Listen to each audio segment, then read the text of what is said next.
This evening's entertainment is brought to you by the word fire. So would you please scream it in the comment section like we're in the middle of a crowded movie theater. If you enjoyed this video, also leave it a like. That appeases my technocratic overlords. With that said, I hope you enjoyed tonight's story.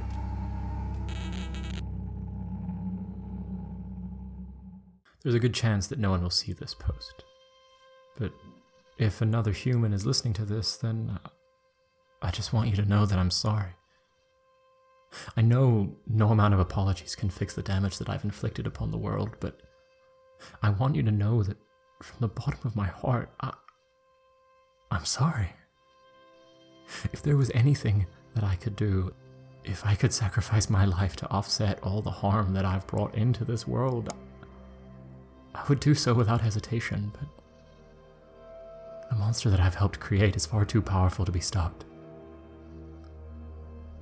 There's no way back. If this brings you any pleasure, me recording this confession is without a doubt going to lead to my death.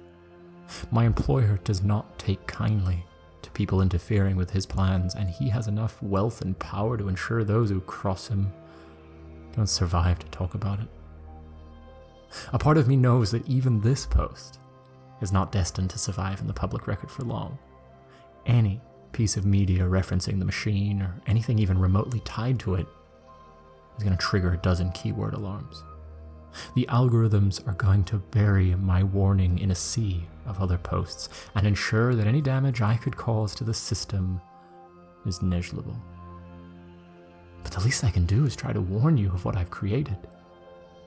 For most of my adult life, I've worked with social media to interfere in elections, to manipulate the stock market. My clients have ranged from insatiable investors to brutal despots. I've sown seeds of panic and rage all across the world, but nothing compares to the carnage that my most recent employer required me to put into motion. For the past 5 years, I've worked in social media recruitment for a death cult.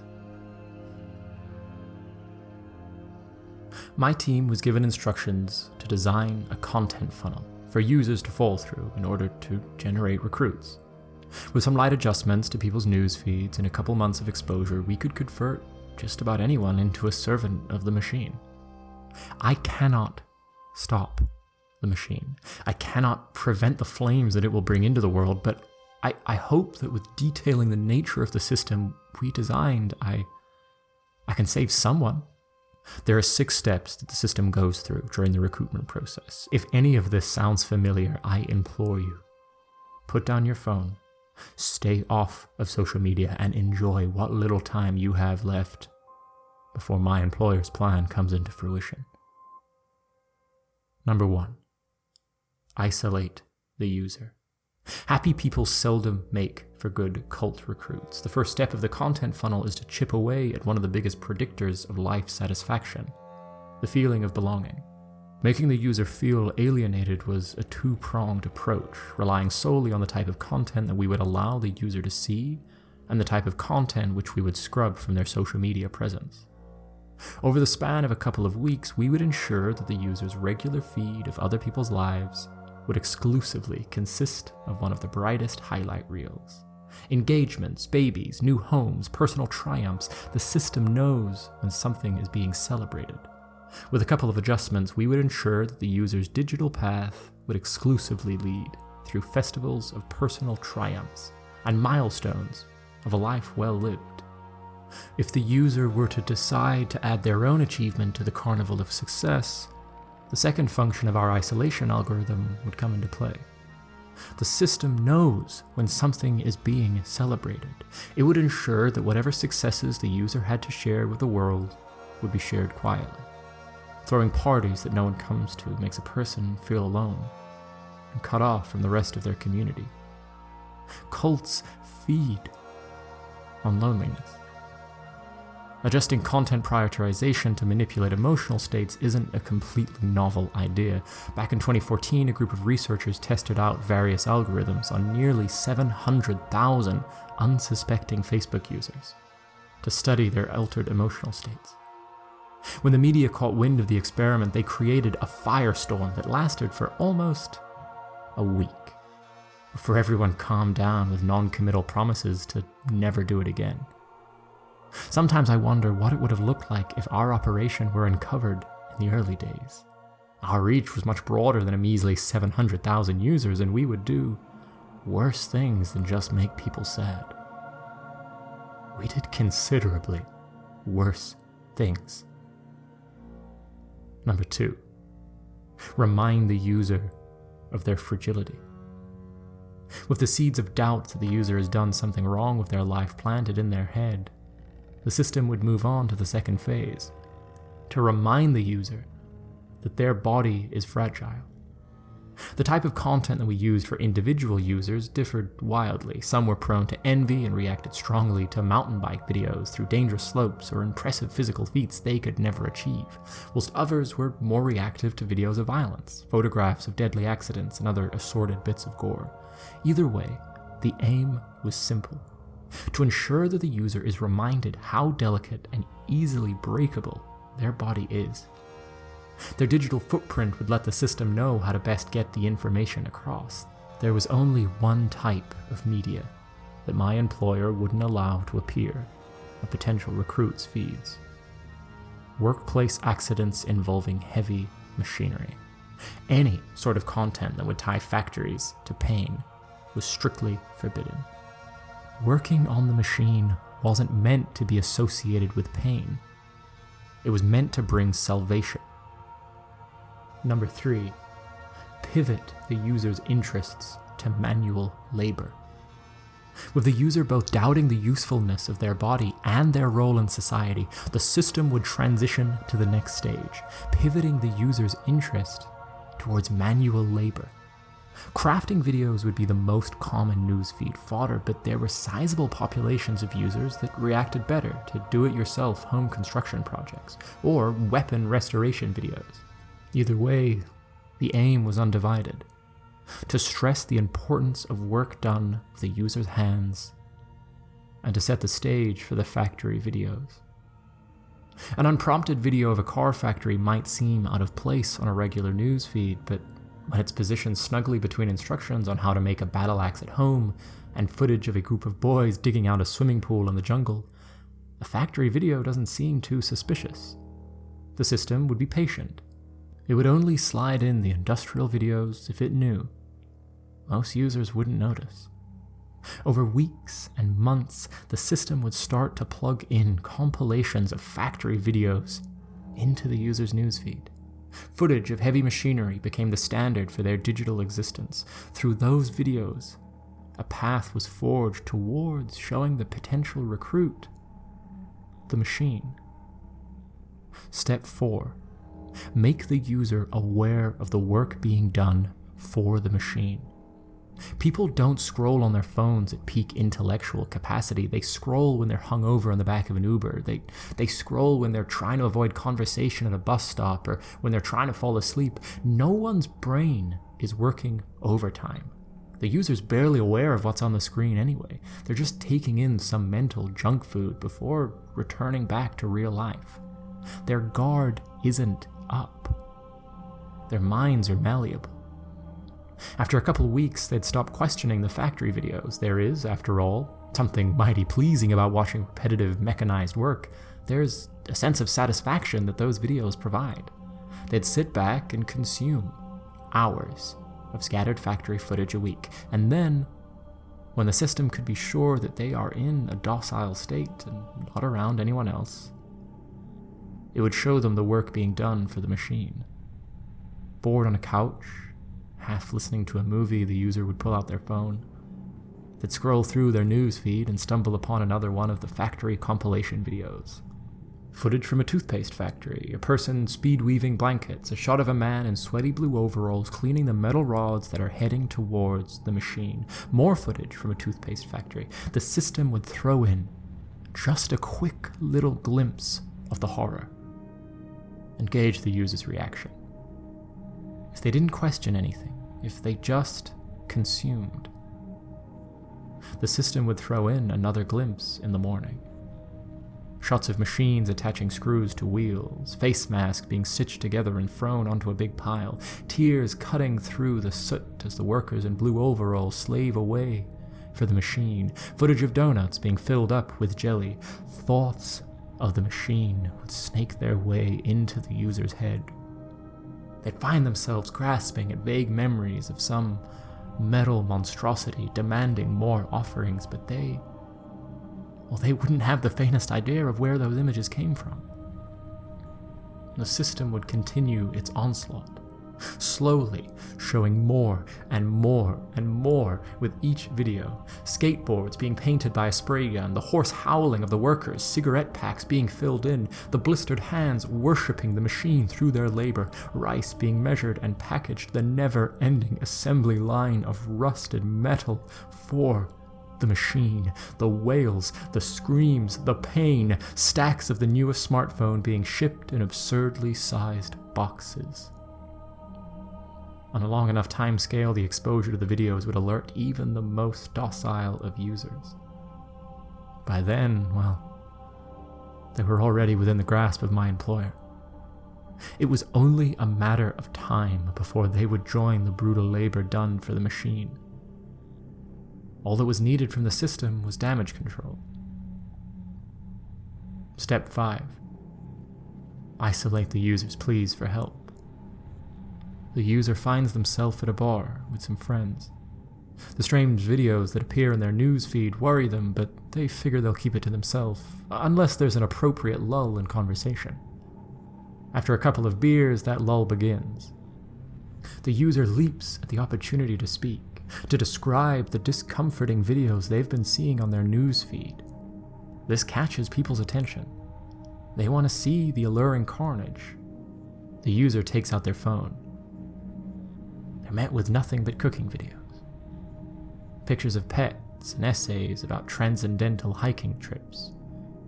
The user scrolls, telling everyone gathered that the videos have to be there somewhere, but the longer they make everyone wait, the bigger the final disappointment is. Regardless of how much the potential recruit insists the videos are real, no videos of the machine manifest. There's enough data about other phones floating through the air to let the system know when the user's not alone. A front-facing camera also helps. So let's say the user lets the issue of the machine go for the night. But when he goes back home, he finds that nothing has changed. The wails of the workers still ring through his dark bedroom. He can see glimpses of the machine beckoning him through the rest of his digital diet. So let's say the user reaches out to the internet in search of help. Let's say he posts a screenshot of one of the exhausted laborers working on the machine out into the sea of screens. Deprioritizing content was easier than deleting it. That way, the user's left with the impression that hundreds of people saw his plea for help and simply decided to ignore it. Confused, demoralized, and doubting their own sanity. That was exactly the state of mind which my employer demanded from his potential recruits. Step 6. Retrieve the user. Up until this morning, my knowledge on the final step of the recruitment process was limited. It was limited by design. My employer paid for a system that degraded the mental health of the masses, while also providing a specific set of subconscious stimuli. The final product was not in my team's purview. Our final order was to deliver a specific video to the user's feed and broadcast their current location to a retrieval team. Knowing the nature of the video was not a part of the job description, my employer forbade anyone on the team to look into the video files under threat of violence. We knew he wasn't joking. We knew what people like him are capable of. Nobody pushed the question further. We just did our jobs and collected our paychecks. There was no doubt in my heart that the system we designed was morally abhorrent. We were funneling broken people towards some secret cult after all, but it wasn't until yesterday that I realized the full extent of what my work for the machine meant. It was the end of the day. There was a vacation looming just a couple of hours away. I couldn't wait to get out of the office and not think about algorithms for at least a week. That's when I found the video. Through absent-mindedly clicked folders, I stumbled into a corner of the system that I was not meant to see. One moment I was drinking cold coffee and thinking about what I needed to pack for my flight, and then suddenly, none of it mattered. Staring into that screen, I knew that nothing else would ever matter again. Fires, by their very nature, are hypnotic. You sit back at the bonfire and watch the flames lick the night sky. You lose yourself in the flicker of a candle over dinner. There's just something in the raw energy of the flames that draws you in. I've never really thought about that feeling before, but it's the only way that I can describe what was on that screen. From my desktop monitor, a hypnotic fire burned. Yet where watching a crackling fireplace is a gentle tug on one's attention, the fire on my screen was a stranglehold. Everything else in the world disappeared. It was just me and the flames. Even the rest of the video was difficult to make out. It was filmed in some sort of factory. There was a metal structure containing the blaze. It looked like a giant mouth. But none of that mattered. All that mattered were the flames. They burnt with furious zeal. They demanded more air, more fuel, more of my attention. My mind was completely blank. All I could do was focus. All I could do was look into the heart of the fire. It pulsated with energy, throbbing, growing bigger, growing wilder. The fire raged on and on. Its flames reached further and further, but deep in the center of the inferno, two blue specks of light flickered into existence. They were looking straight at me. As the fire continued to rage, those balls of light grew. I saw something in that fire, and it saw me. A barrage of foreign thoughts seared across my brain, stinging pain, like that of a migraine. But this migraine had words. Within those sharp stings, there was knowledge. There was a machine below the earth where I would find salvation. There was a machine below the earth, and it demanded my presence. It demanded my hands and my tears and my work, and one day it would burn the world. One day it would burn the world, and the God that dwells within the fire would purify my soul. Suddenly reality was back. I was alone in my office. My fist had knocked the monitor off the table. Where there was once a fire, there was just a broken screen, struggling between darkness and a stream of white pixels. My head, it still throbbed with the thoughts that those blue balls of light forced into my mind, but as I started to piece things together, another source of discomfort took my attention. Something was festering in the pit of my stomach. I had helped build a system that prepared people for that video. Even unprompted, the images on that screen nearly broke me. The damage that it would do to someone who was conditioned for months to take in the message that those blue eyes carried sent the cold coffee tumbling out of my stomach into the wastebasket.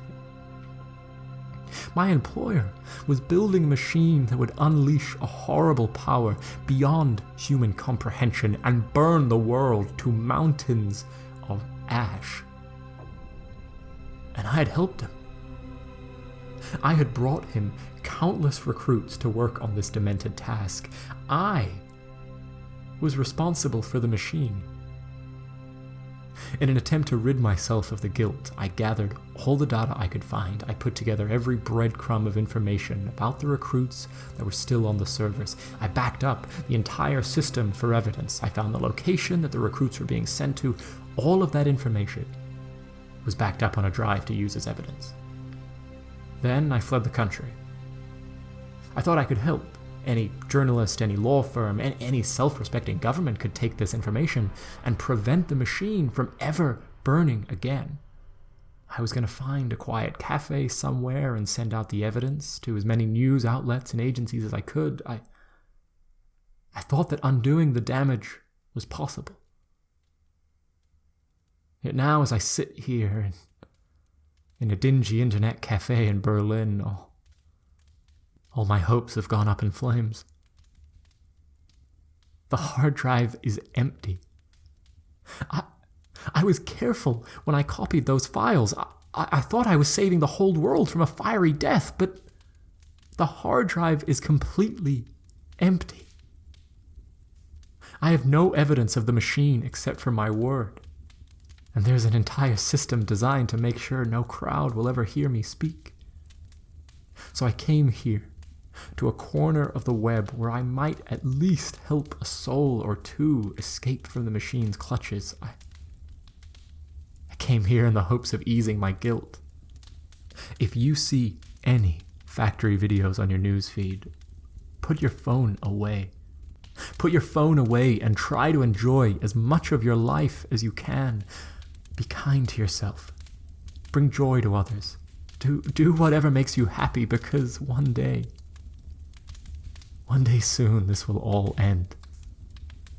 My employer's project will be finished. The contraption beneath the ground will spark to life, and we will all burn in the roaring flames of the machine.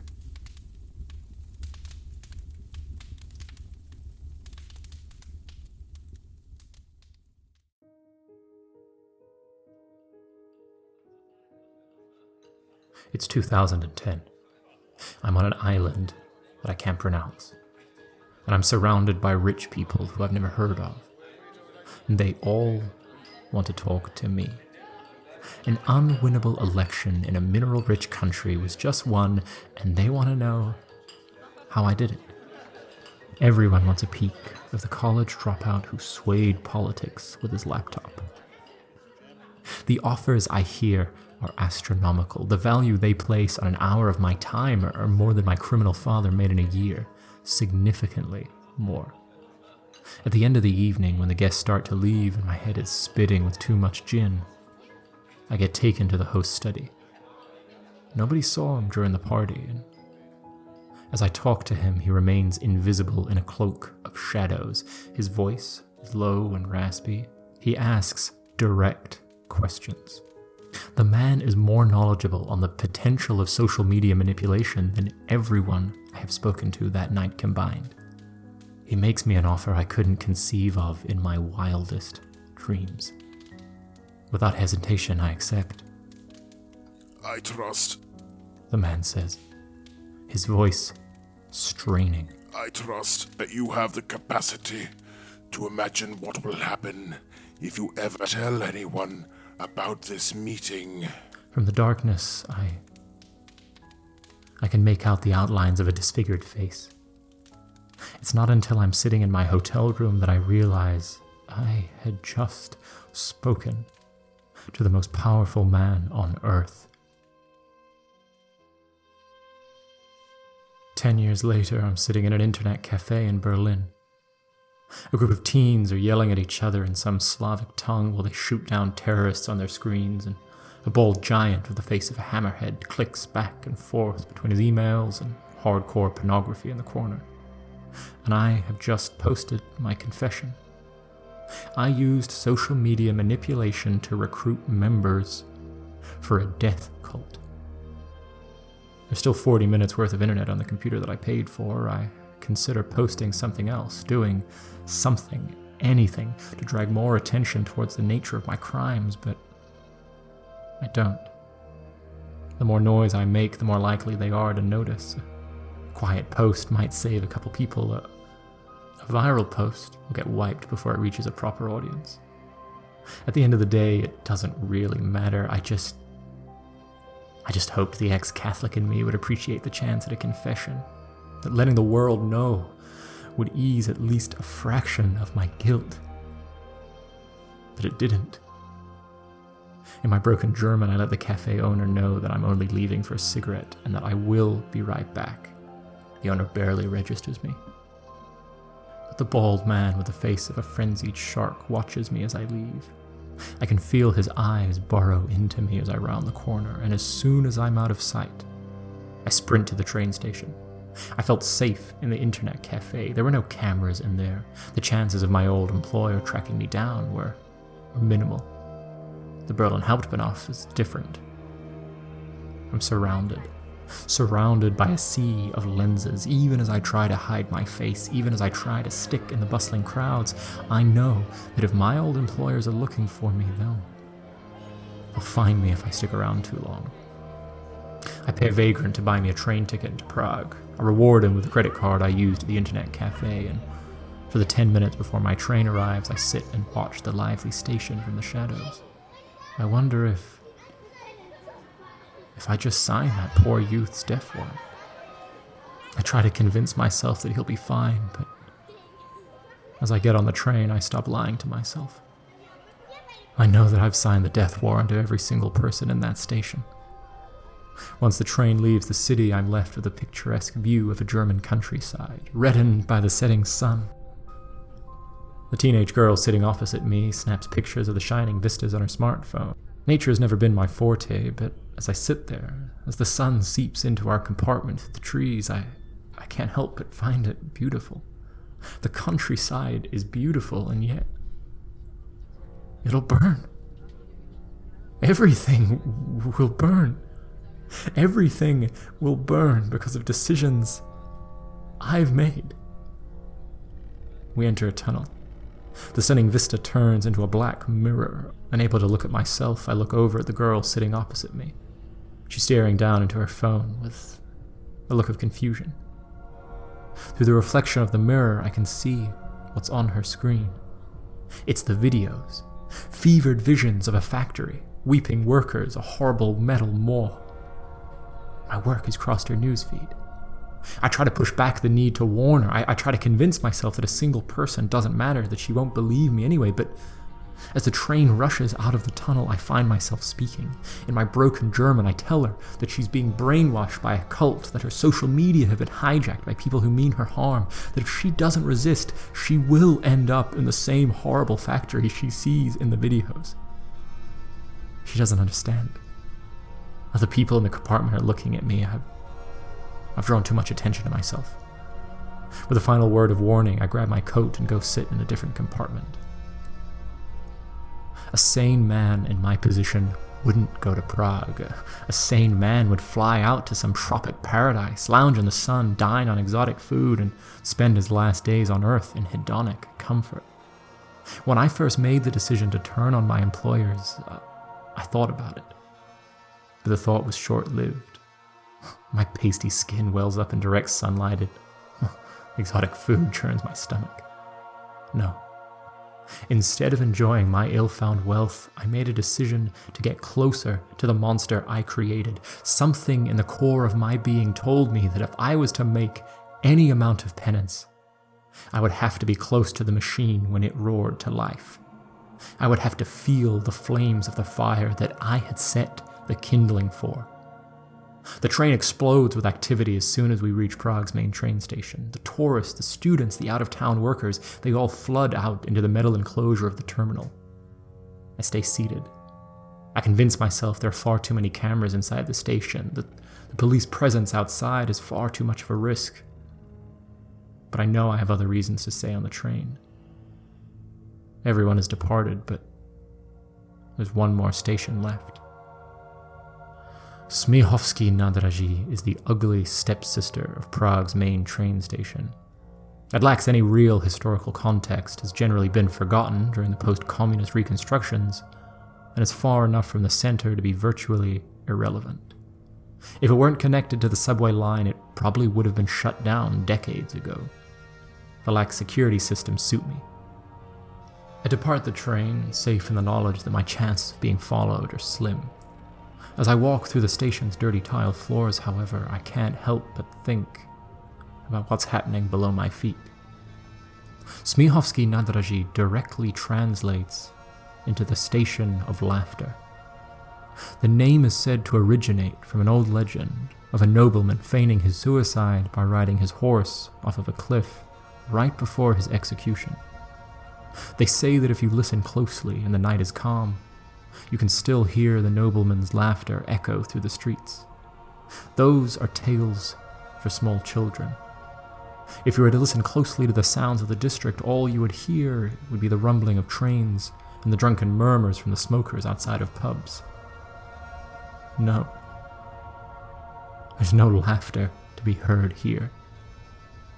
Yet perhaps, if you laid your head against those dirty tiles and the station descended into complete silence, you could hear something. You could hear the wailing of the workers slaving away at the machine. As I made my way down to the subway, I entertained the idea of searching for some hidden entrance, some way to get to the factory below, throwing myself onto the assembly line and being swallowed up by the demented contraption I helped build. Oh, that'd be a fitting end to my guilt, but I don't.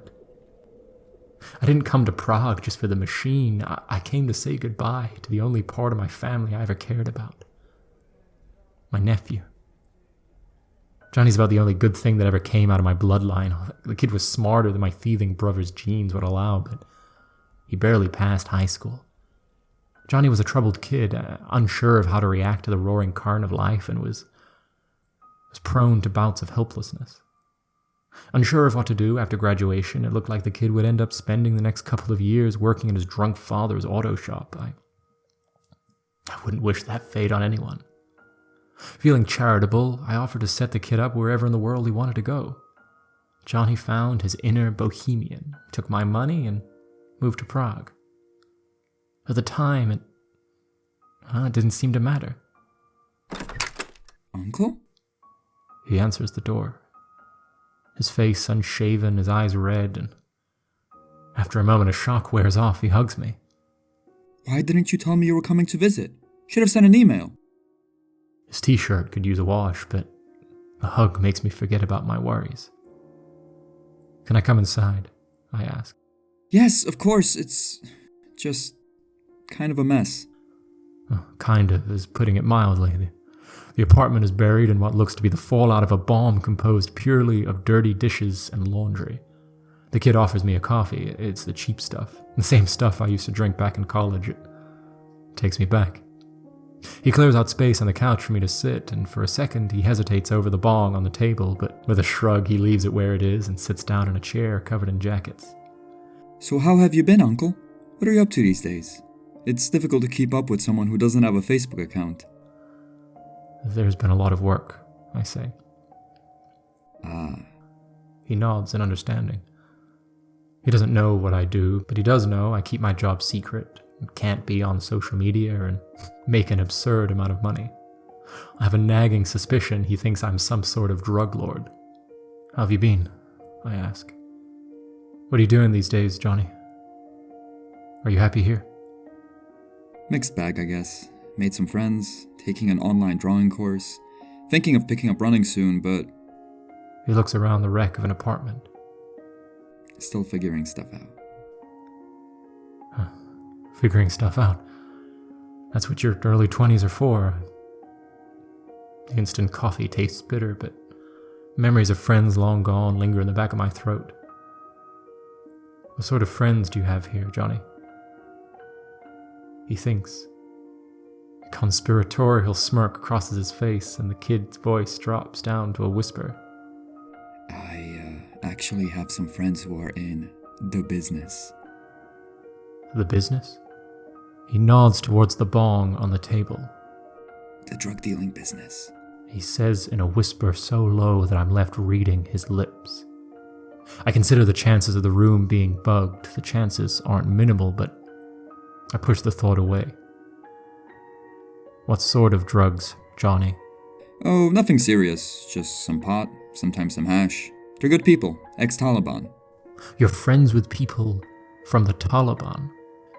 Ex-Taliban or ex-ISIS, one of those. They're good guys. Headline here is the X part. He says.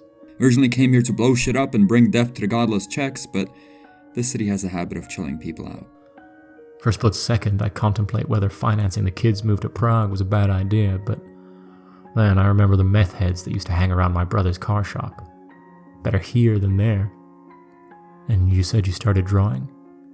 Yeah, He fishes out a smartphone and passes it to me. Got a little portfolio on my Facebook page, but I also have some unreleased sketch work kicking around here. If you want to see it, I can go dig it out. I'd love to see your art, Johnny, I say. That's all he needs to hear. Johnny passes me his phone and sets off on his excavation effort. My thumb instinctively slides over the front camera of the phone. It's been years since I held a smartphone. Knowing what those touchscreens are capable of makes one quite reluctant to touch them. Yet as I scroll through Johnny's art feed, the concept of an evil web of manipulation is replaced with the type of awe only good art can provide. I really like the one of the birds, I yell, as Johnny rummages around his bedroom for his sketchbook. Oh yeah, based on a true story. Saw some guy getting chased by pigeons at the main train station and couldn't let go of the image, so I drew it. There's enough clattering going on from the kid's bedroom to suggest it's twice as disorganized as his living room. I remember the messes that I made when I was his age. It's good work, Johnny, I say. The sketch is rough, but the fear in the man's eyes as the flock of pigeons descends on him is real. A twinge of pride swells in my heart at being even loosely connected to the existence of the drawing, but the feeling of pride quickly disappears. I scroll past my nephew's work and find some of mine. A sponsored video ad. A dark factory. A never-ending assembly line. The workers in blue overalls weep as they inspect pieces of rusted metal destined for the machine. I crack the phone screen in half. They told me they would leave my family out of it. They told me that as long as I kept loyal, they would keep them free of the system I designed. Uncle? He says, holding his coffee-stained sketchbook in his hands. Is everything okay? It's not. My chest tightens enough to make my knees weak. I feel the jagged pieces of a cracked screen dig into my hand. Johnny, I say, my voice strained with panic. Have you noticed anything strange on your news feed recently? He looks down at the broken phone in his hands, but his eyes quickly drift to mine. He thinks, well, actually, there's been strange factory videos showing up. How long? How long have you been seeing the strange videos, Johnny? I don't know. 3 days? Is something wrong, Uncle? 3 days. They knew almost instantaneously. They knew the moment I left the server room. They knew before I even started writing my confession. The room shrinks down into a stifling box filled with garbage. Uncle?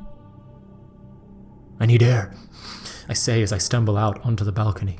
Johnny, poor, scrawny Johnny, could have ended up among the blue overall-clad masses that serve the machine. He could have been a part of the wailing procession below the lines of Smihovsky Nadraji.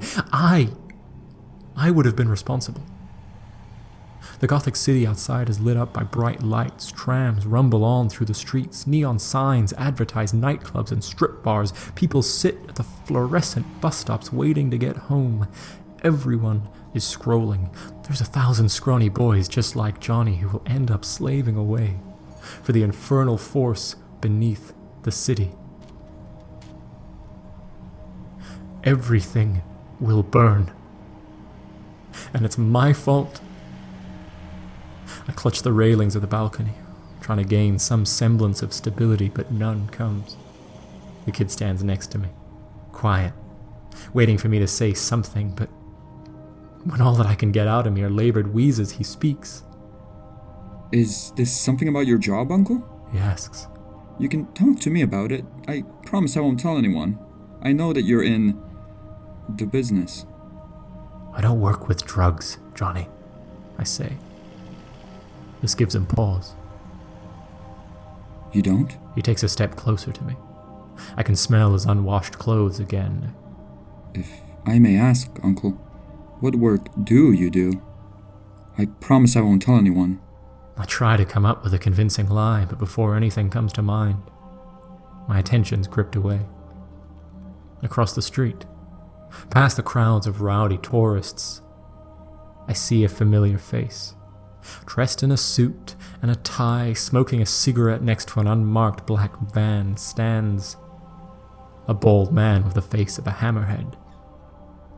The man from the internet cafe. "We need to get out of here. Pack your stuff, Johnny. We need to get out of this apartment." I push the kid back into the living room, echoes of a decade-old conversation with a disfigured man thunder in my head. I trust that you have the capacity to imagine what will happen if you ever tell anyone about this meeting. I do. I know that they're looking for me. I know they're out for revenge. I know that if they find Johnny, they will hurt him just to punish me. "We need a place to hide," I say. "I'm so sorry for dragging you into this, Johnny, but we need a place to hide, and we need to leave right now." He looks down at the crushed phone in my hand. I'm bleeding on his carpet. Uncle, what do you do for a living? He finally asks. "I work in social media manipulation," I reply, my heart racing far too much to come up with a lie. I work in social media manipulation for some very bad people.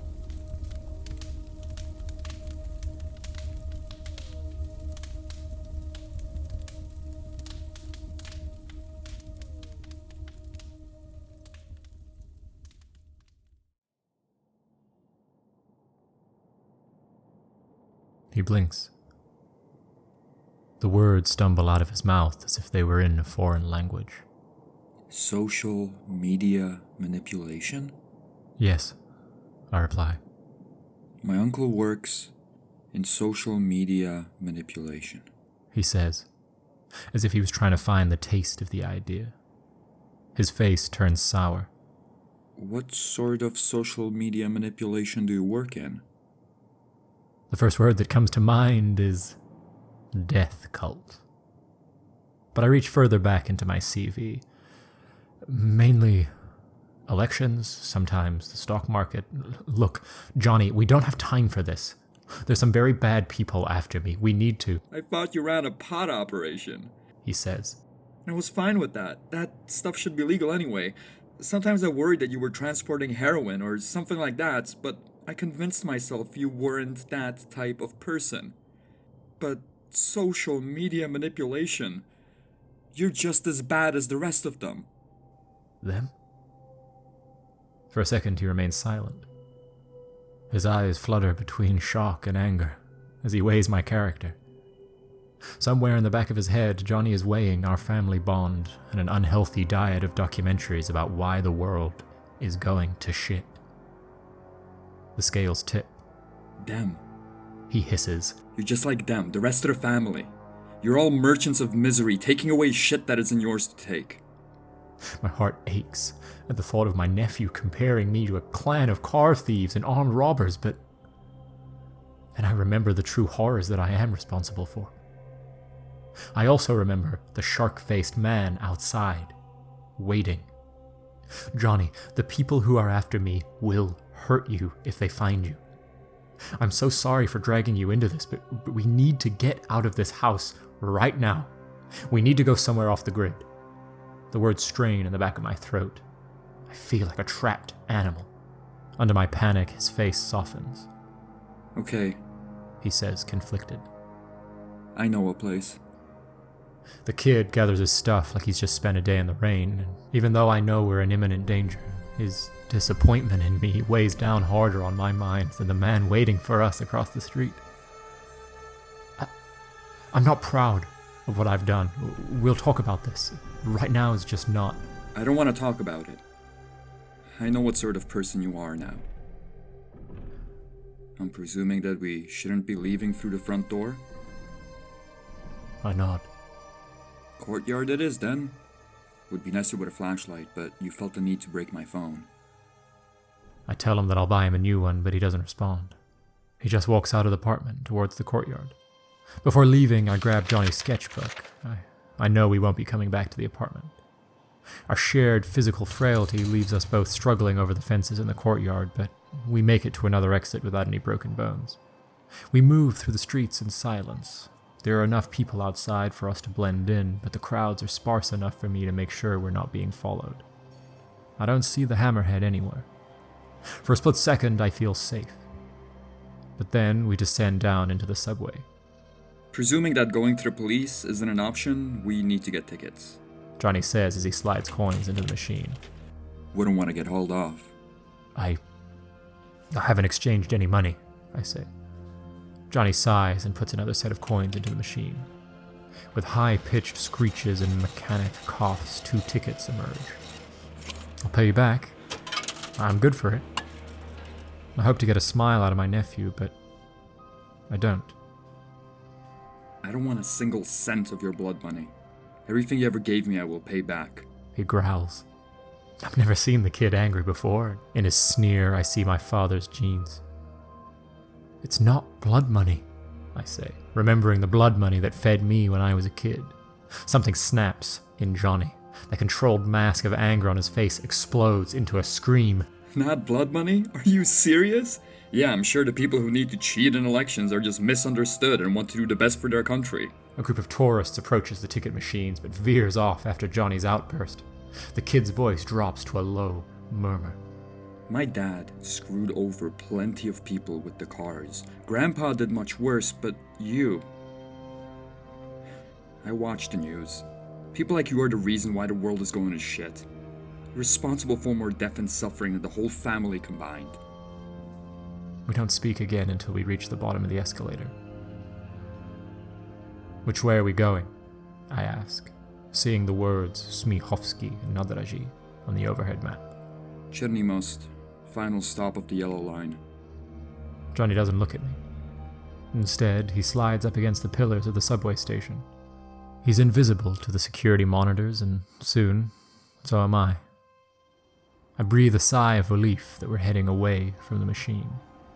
The first couple of stations have me searching the face of every commuter for a hint of recognition, but as we make our way out of the center, I calm. We're not being followed. Johnny still refuses to look at me, and there's a good half an hour of subway in front of us. When I open his sketchbook, I see his eyes wander over. But as soon as I notice him, he goes back to watching the dark wiring of the subway fly past the window. His sketches are chaotic little snippets of Prague. A swan fishing a baguette out of the river. A man dressed like a knight getting arrested outside the castle. A vagrant sleeping beneath a gothic church. There's some roughness in his strokes, but it's not something that a couple of months of practice wouldn't iron out. I stop myself at that thought. Johnny wouldn't be getting a couple months of practice. The thought of the raging inferno that's destined to be unleashed on the world strikes me harder than before. As I stare down at Johnny's drawing, I can't help but think, how many artists will have their progress cut short when the burning god comes to roost? In those imperfect lines of the sketchbook, I find another helping of soul-crushing guilt. When we emerge out of the subway station, the topology of the city changes beyond recognition. All the historical buildings and Gothic spires are gone. We're no longer in a medieval wonderland full of tourists. Now giant cement reminders of the communist regime surround us. As we walk through the Soviet-era housing blocks, I try to get Johnny to speak to me, but he rebuffs any attempt I make at conversation. We enter one of the identical panel houses, walk up a bunch of stairs, and then we're in front of a door. Johnny gives the door 3 sharp knocks.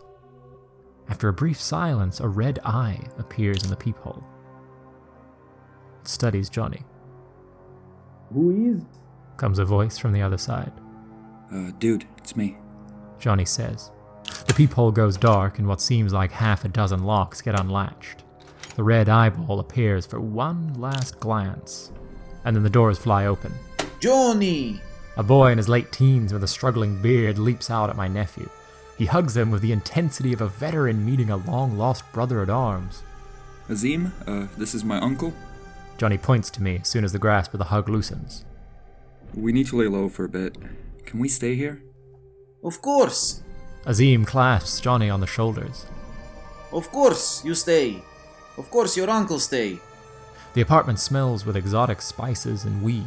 Sprawled out on the couch are 2 other hoodie-clad youths with fledgling facial hair. They're in the midst of some racing game that's booming from the television.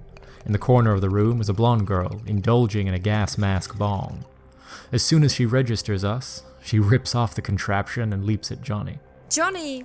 She yells, choking back bits of smoke. To what do we owe the visit?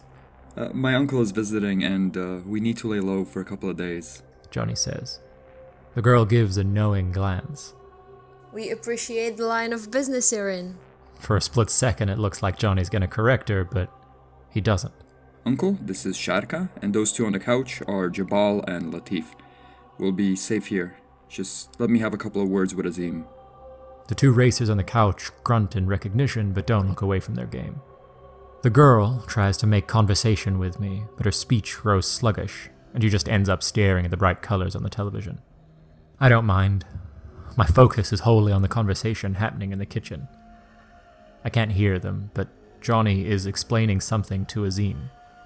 Occasionally the strange youth glances over to me, but he doesn't say anything. When Johnny's explanation is finished, Azim gives a solemn nod. The two emerge out of the kitchen. Follow, please. Azim says. We walk through the hallway of the apartment until we reach a metal door. Azim undoes another series of locks and then opens it. The stench of marijuana that lingered around the apartment is fortified with the aroma of a grow room. Azim walks past the dozen or so plants to a large cardboard box. Here is guns. He says, revealing a box full of weaponry and explosives. Wishing luck, Johnny. And with another solemn nod, he leaves us alone in the fluorescent-lit room. So these are your Taliban friends, I say once the shock from the box full of weaponry wears off. Ex-Taliban. He corrects me. And Sharka isn't an ex-terrorist, she just likes weed. And maybe me, I don't know. Look, the main point here is that if whoever is after you comes here, we'll be prepared. I almost tell him the idea of a shootout is ludicrous. That the people who are after us won't be swayed by a couple of pistols and rifles, that even if we did somehow manage to shoot our way out of a situation, that they would just keep on coming. I almost tell him none of it matters because the world will turn to ash anyway, but I don't. Good thinking, Johnny. I'm proud of you, I say instead. I can see him struggling with his anger towards me, but whatever dysfunctional bond our family has wins over. What do we do now, Uncle? Give me some time to think, Johnny. I can fix this. I don't believe the words coming out of my mouth, but he does. The kid gives me space to think. I stand alone only with the buzzing of the lights to keep me company. Outside, the once brainwashed teens that were set to kill civilians tap away at video games and take hits from an elaborate bong. Elsewhere in the city, people are falling in love, chipping away at their personal goals, struggling past obstacles to become better people. The thought that an all-consuming inferno will wipe any trace of humanity off the globe claws at the back of my mind. But the longer I stand in that room, the longer I think, the less pressing that thought becomes. I dig through the cardboard box. It's not just guns, a machete, some frightening-looking banners, loaded vests, recording equipment. There's enough stuff here to start a small terrorist cell. As I wrangle with the cords of the microphone, I get flashbacks to the pirate radio station my roommates and I started in college. The plan seems ridiculous when I first conceive of it, but the longer I stand in that room, the longer I breathe that hopeful air, the more I feel like I might just have a shot at undoing the damage that I've done. When I get out of the grow room, the sounds of video games and bong hits are long gone, and the only thing I can hear is the throaty snoring from one of the bedrooms, mixed with the chirping of birds outside.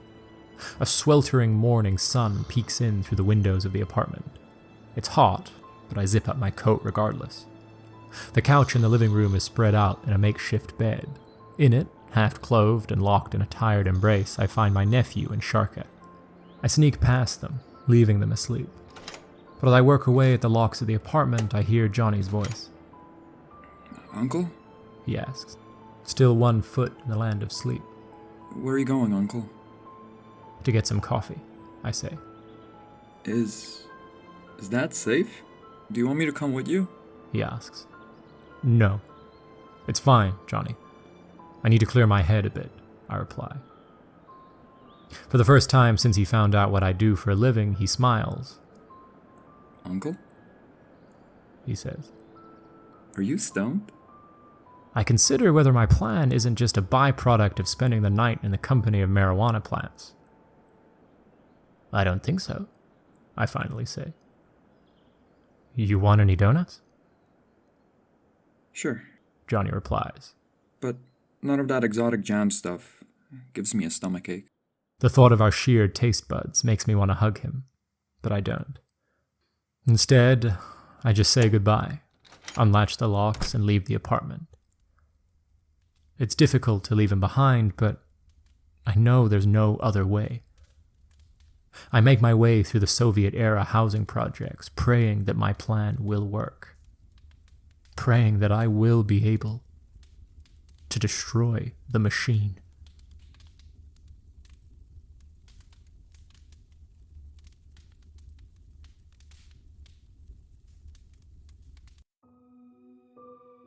Hi YouTube. Just like many of you, I have been following this whole the machine thing. From the confession to the chase to the strange mingling with the Taliban, I have been sitting here on the other side of the world, trying to figure out if my life will suddenly end in a blistering inferno. My Google alerts have been watching the city of Prague and its metro system like a hawk, but for the most part, the only updates I was getting were concerning station reconstructions and pandemic statistics, not a word about the machine. Monday afternoon, however, an article that grabbed my attention popped up. Sometime around noon, on the 5th of October 2020, there was seismic activity captured around Smíchovské nádraží. Anything considering the station under which the machine is located would tug at my attention, but the idea of an unexplained small earthquake in Central Europe was absurd enough to occupy my whole day. The fact that the article disappeared within half an hour of being posted galvanized any hunches about the machine playing a part in all this. I tried contacting the original author of the article. No dice. I tried calling the management of the station. They mumbled something about a construction accident through a phone that was 1,000 years old. I tweeted at the mayor. He blocked me. Not feeling satisfied with the answers my research brought me, and still scared of waking up as a pile of ash, I went to the one place online where you always find answers regardless of whether your search was a good idea or not. The dark web. After hours of stumbling through the grimy parts of the net, I found something. Tucked away on the 24th page of search result, I found a file. EvidenceOfTheMachine.Wav. This recording blows the whole case wide open. I can't be 100% certain, but I believe that what I have listened to is an account of the men who helped create the recruitment tools for the machine, coming face to face with the monstrosity that he has created. It also explains the seismic activity. I have tried posting the audio to every internet avenue I could think of, but all of the uploads are stuck at 99%. I don't know if there's some malicious force at play here or whether I should have switched to a better internet provider, but I will keep on trying to get the recording online. For the time being, however, I'll do my best to transcribe what happens on the recording. The world needs to know. Ladies, gentlemen, and everyone between and beyond, I present to you EvidenceOfTheMachine.Wav. The audio starts off with the dull sounds of fabric. Whoever is recording has the microphone wedged up deep in their pocket. After a couple of minutes of fumbles, a chime goes off somewhere in the distance. Hello, welcome to Bohemia Bakery. What will it be today, sir? A cheery voice asks. The owner of the microphone is a man, sounding somewhere in the ballpark of his late 30s. He orders a medium coffee and a plain croissant.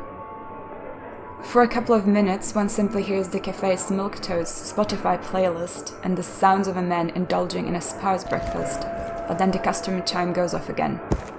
Heavy footsteps approach. Enough! You come with me. A voice of raw stone demands. Now. There's more rustling. The barista yells something in the distance, but the sound of the struggle overpowers her. The customer chime goes off again. The man with the microphone is forced into some sort of a van. The doors slam shut. The car starts to move. You run for long enough, The rough voice booms. but no one gets away. I need to speak to Werner Sieg. The man with the microphone says, in a tone as calm as his coffee order.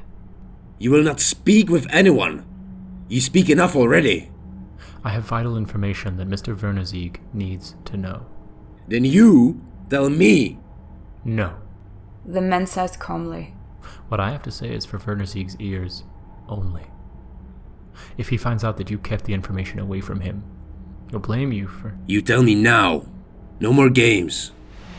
There's more ruffling of cloth. A struggle ensues. The man with the microphone is being strangled. Tell me now. No more games. The voice roars. Strained through chokes and coughs, the man with the microphone only manages a single sentence. Werner Sieg will destroy you. The choking continues, but the sounds of struggle are soon accompanied by grunts of frustration from the brute. Even though he's crushing his windpipe, the assailant keeps on demanding that the man with the microphone delivers his message. Doubt slithers into the mountain's voice. His speech starts to waver. His fear of Werner Sieg is laid bare. Finally, just as the choking sounds from the man with the microphone attain a terminal tone, he lets go. The banging of a monstrous paw on the side of the van overpowers the sounds of coughing and wheezing. The vehicle stops. The rough voice mumbles something to the driver. The only words that are recognizable are... Smíchovské nádraží. The man with the microphone continues to breathe heavily for a couple of minutes. But soon enough, the only thing that can be heard is the engine of the van and the occasional groans of passing trams. No words are spoken until the van doors open again. Werner Sieg keeps his office in Smíchovské nádraží. Guess I'm not surprised. Shut up. The other man grunts as he pulls him out of the van. The two enter the bustling train station. Bits of small talk from nearby commuters can be heard. A loudspeaker squawks out announcements of delays in a multitude of languages. The two keep on walking. Northern side of the station. Interesting. The man with the microphone says. His words are articulate. He's not mumbling to himself, he's giving directions. Shut up! The mountain repeats, the frustration growing in his voice. The sounds of the station grow faint and are replaced with echoing footsteps. Second floor of the station. Hidden in one of the quiet corners of... A dull thud. A choked yelp. I told you to be quiet.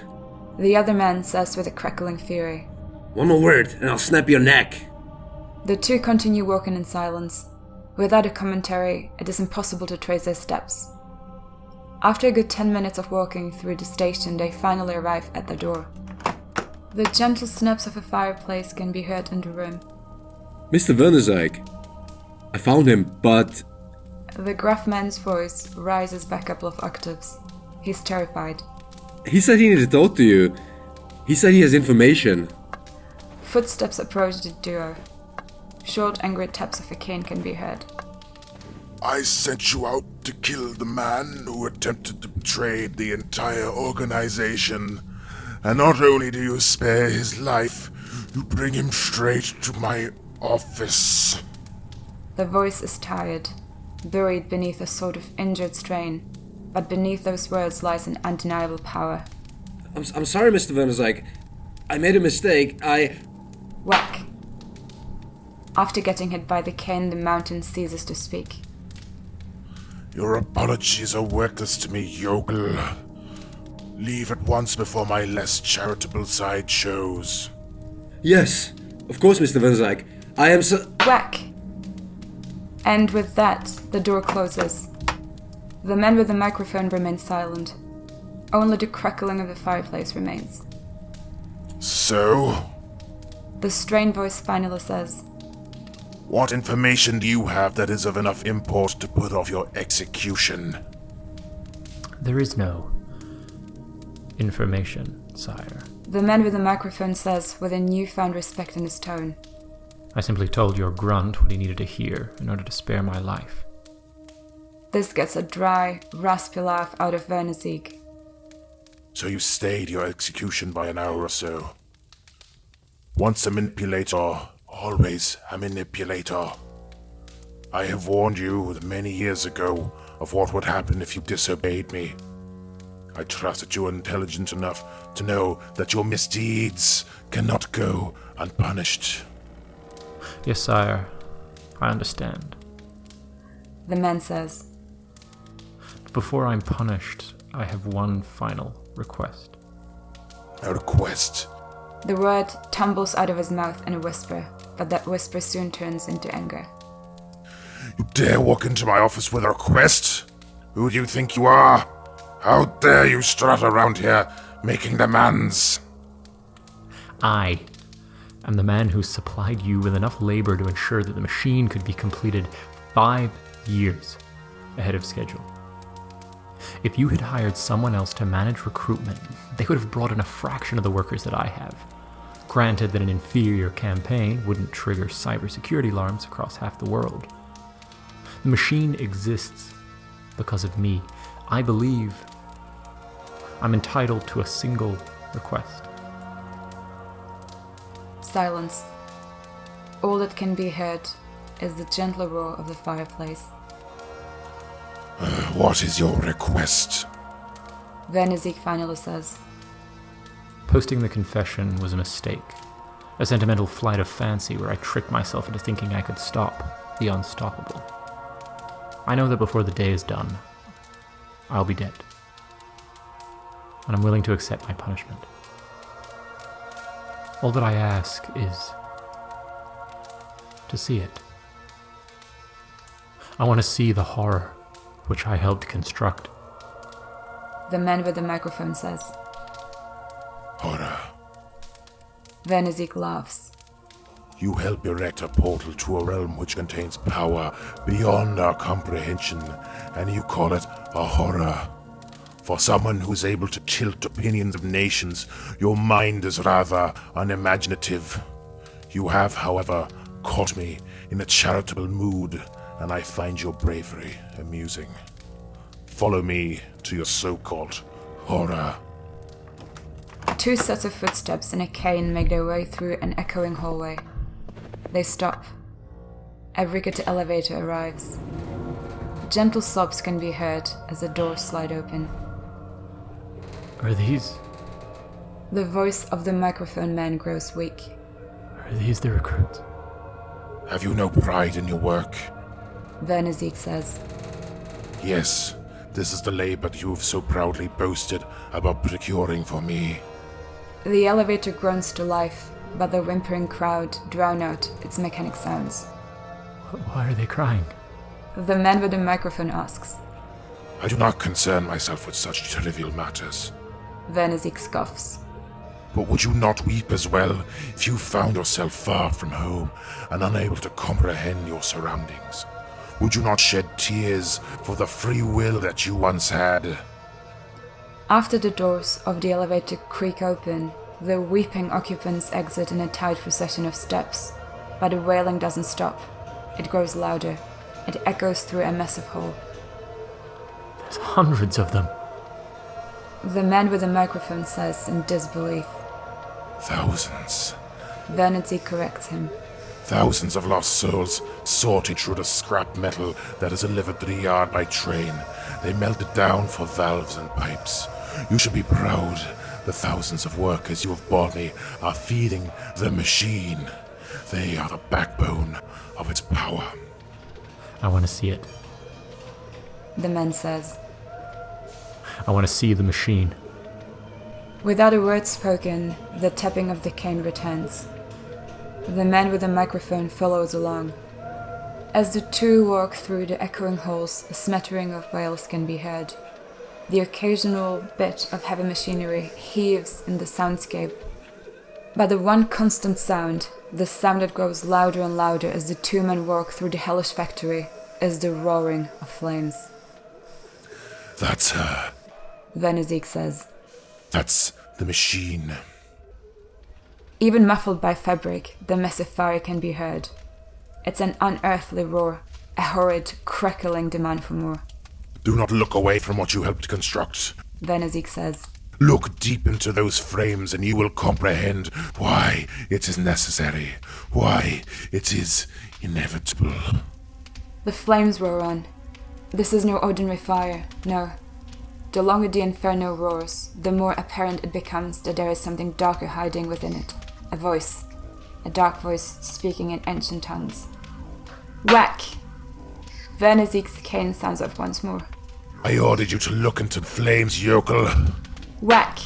I said look into the flames, see what you have done, accept what you have created. The cane doesn't meet its target. Working for you is the biggest mistake I've ever made in my life. You're nothing but a madman, Vernezik. The cane clatters to the ground. How dare you? Vernezik screeches. I will have you skinned for this insolence. The jacket unzips. A hand brushes up against the microphone as an object is retrieved from the pocket. You won't have a chance to skin me. No, guards. Guards, shoot this man. Guards, he's wearing a suicide vest. But Vernezik's shrieks are soon hushed out by the roaring of the inferno. The man with the microphone sets out in a dead sprint towards the flames. They grow louder and louder. The voice hidden within them becomes clear in its dark whispers. The man mumbles something that is barely heard, and then, when the flames cannot grow stronger, a split second of a thundering boom ends the recording.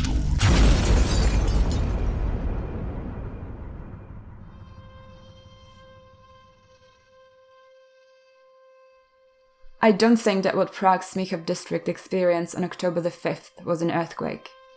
I think it was an explosion. I think it was an explosion that destroyed that horrible contraption that was burning beneath the city. We're all safe from the raging fire of the machine, for now at least. I've re-listened to the recording countless times, looking for some sort of a hint about what will happen with the metal contraption hidden beneath Smíchovské nádraží. But there are limits to how much information you can get out of a stranger's pocket. Your guess about the future of the machine is as good as mine, but here's to hoping we won't all be consumed by an unexpected inferno in the near future. There is, however, a section of the recording that I didn't notice until multiple listens. Right before the suicide vest goes off, as the man with the microphone runs towards the jaws of the monster he created, he yells something. The words are barely recognizable past the roaring of the flames and the rustling of his coat, but with some effort and noise cancellation software, I have been able to clean up the audio. Before he blew up himself and the apocalyptic machine he helped create, the man with the microphone screamed a single plea. Please forgive me, Johnny.